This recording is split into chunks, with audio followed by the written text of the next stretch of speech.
welcome to the Inspired Riding Podcast.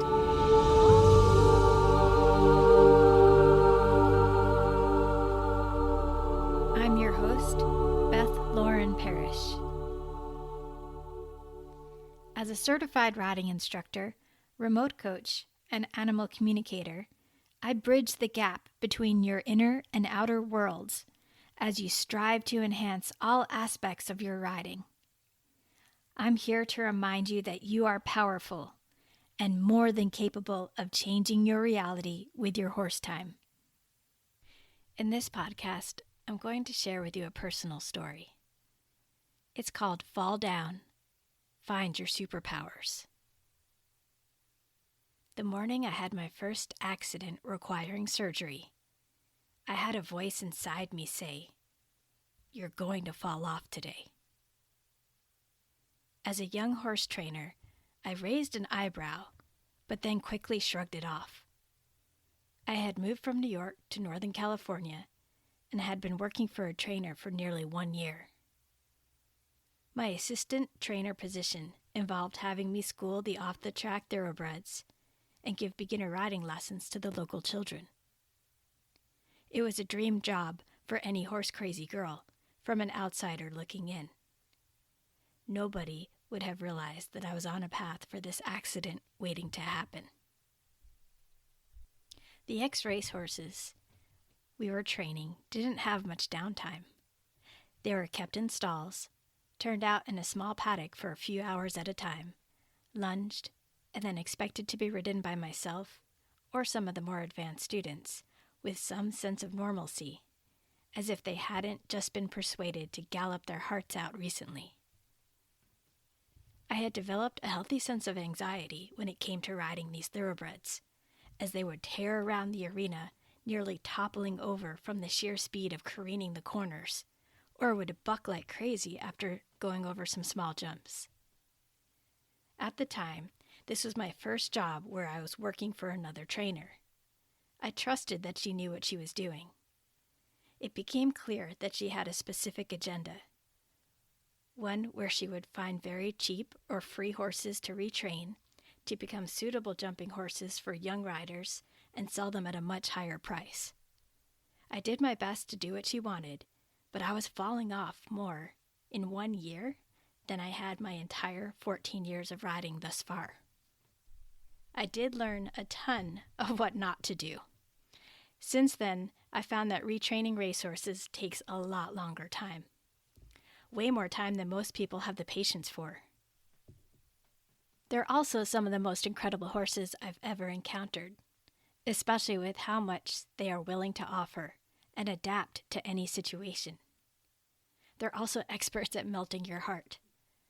When you feel a soft breath in your ear as they rest their chin on your shoulder. Back to that voice, which told me I was going to fall. I ignored it, like I mentioned.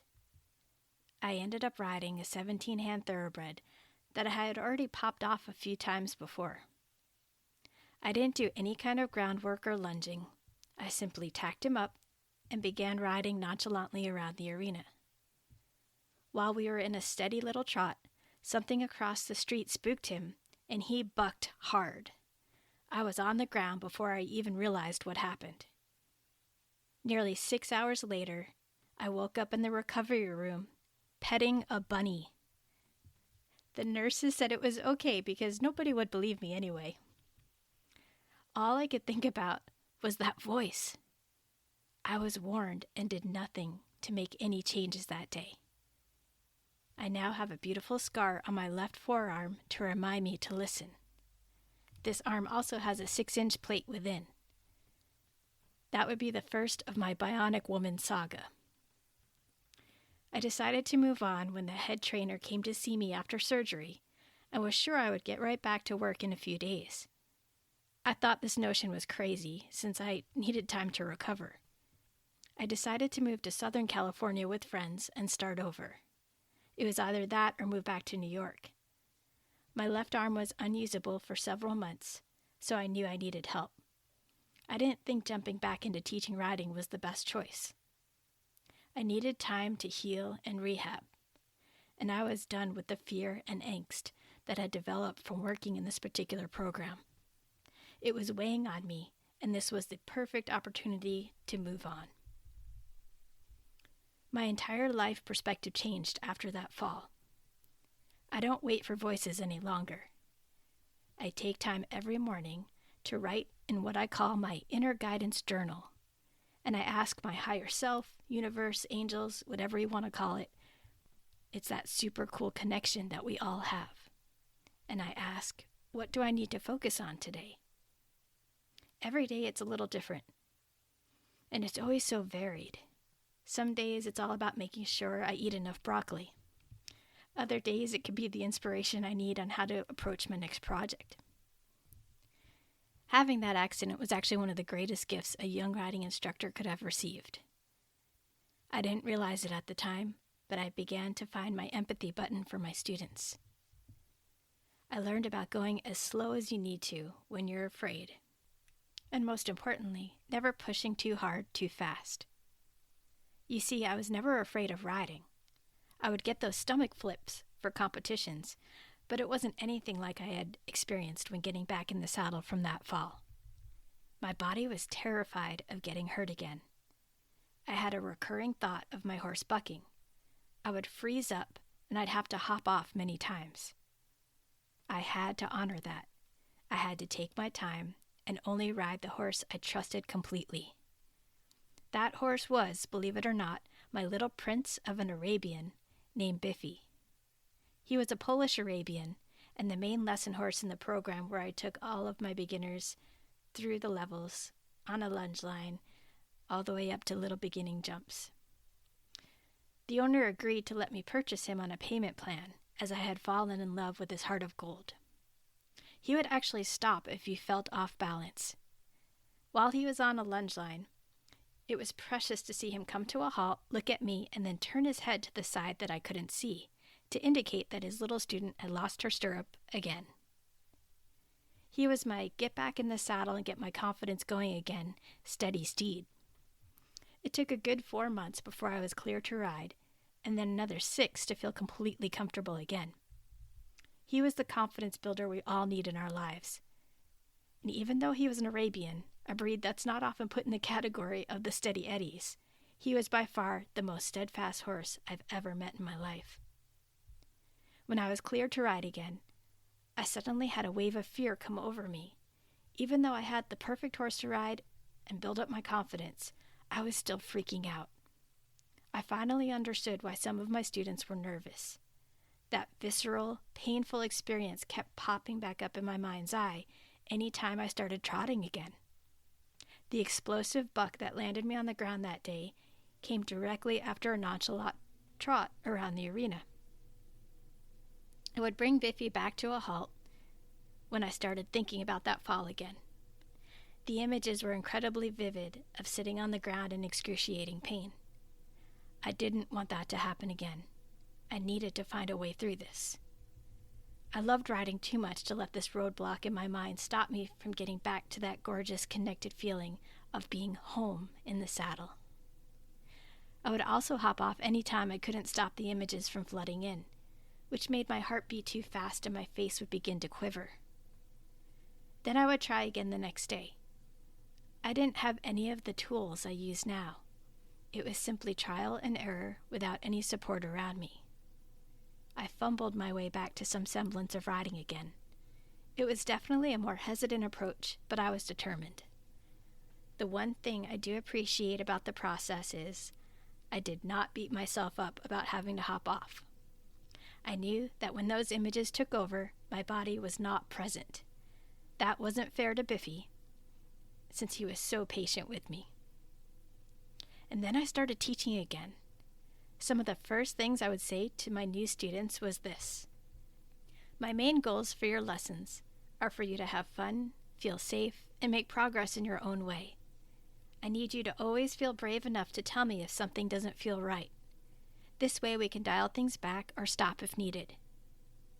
All of my students appreciated this new-to-me approach. We started having real conversations about the shakiness they felt.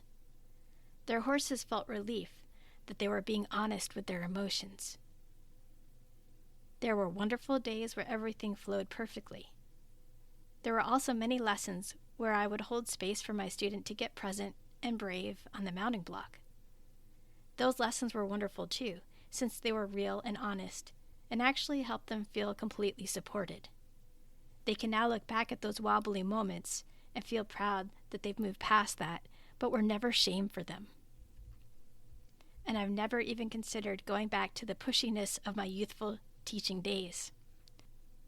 Before that particular accident, I'm not embarrassed to say that as a riding instructor back when I started 20 years ago, I was a bit pushy, especially with my younger students who showed talent on their fabulous ponies. We all do the best we can with what we know. I was always so excited for their potential in the show ring that I would sometimes ask them to do just a little bit more in each lesson. I didn't pick up on their subtle signals that they were scared. After all, I was their instructor, and I knew their ponies were talented enough to take care of them, despite their nervousness. Breaking my arm made me a better instructor. I listen more, especially when my students either start talking a lot or get really quiet.